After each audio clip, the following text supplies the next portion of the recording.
ninka qofkii u ciil qaba jeebka inuu buuxsado ama hebel ka aarsado ama qabiil hebel meel uu keeno kuma baahniyo iska joog annaga Soomaali yaa gacmaheena 90kii ku burburinay 10 sano oo xiriira dawlad aan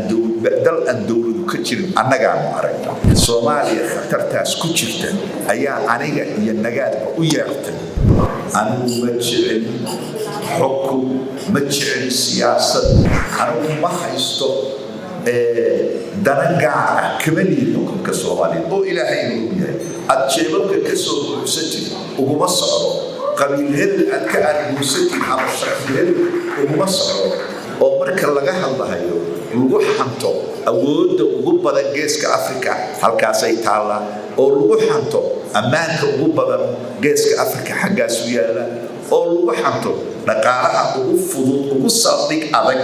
ee geeska Afrika wuxuu yaalaa Soomaaliya inta ka suku waxay Soomaaliya caan ku ahayd adeega qofka muwaadinka la siiyo meelaha ugu sarreeya caalamka kaga jirtay ilmaha muwaadinka marka uu dhasho waxa uu heli jiray barbaarin waxa uu heli jiray waxbarasho free ah waxa uu heli jiray caafimaad ilaa iyo uu ka gaaro shaqo oo loo diyaariyo aan qabiilka iyo MB-ga iyo cid kale loo marin xuquuqdiisa muwaadinimo uu ku helo dalkii intaas lahaa annaga Soomaali yaa gacmaheena 90kii ku burburinay waxaan caalamka soo marin baan soo maray 10 sano oo xiriira dawlad aan dawladu ka jirin annagaan aragna waa ka soo tagnay maxaa ka gaadhay Djibouti 2000 waxaa lagu sameeyay carte dawladii ugu horeysay ee Soomaaliya carte dawladii lagu sameeyay maanta waxaa laga joogaa 25 sano in bagaati la yimid dawladda Kenya ayaa aad soo saartay waana ka abaalhaynaa waana amaanaynaa 25 sano oo aan hadda fadhinay 10kii naga khasaartay marka laga tago wali ma aanan dhaafin waxa la yiraahdo dawlad nugul waxay ku sii gaarsiin kartaa hadaan laga tashanin dawlad la'aan haddaba markaan si kooban hadlo Soomaaliya khatartaas ku jirta ayaa aniga iyo nagaadba u yeertay xaqiiqatan markaan idin sheego anigu hadda hortiina ka hadlayo anigu ma jecel xukum ma jecel siyaasad laakiin badbaadada dalkan jecel haddii xaaladdu sidaa maanta ka bedelaanahay waa anigu ma soo doonteen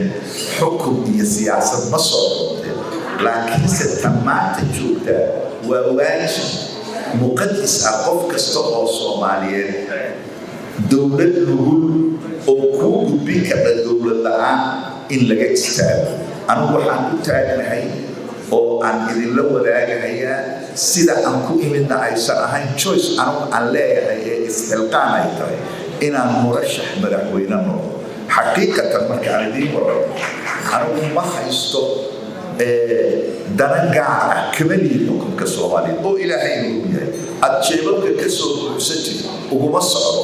qabiil hebel aad ka argusatid ama shaqsi hebel uguma socdo dadka Soomaaliyeed wax dad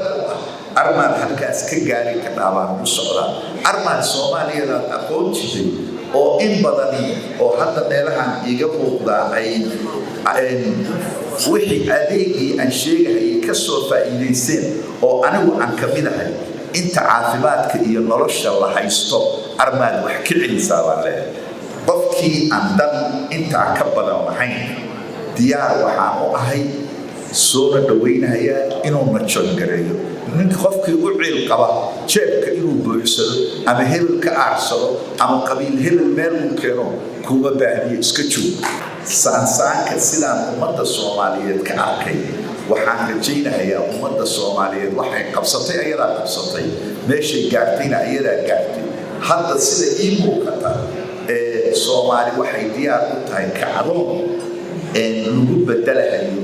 10 sano oo dawlad la'aan iyo 25 sano oo dawlad nugul ah oo loo bedelayo Soomaaliya la aqoon jiray oo iyo meel ka sii sareysa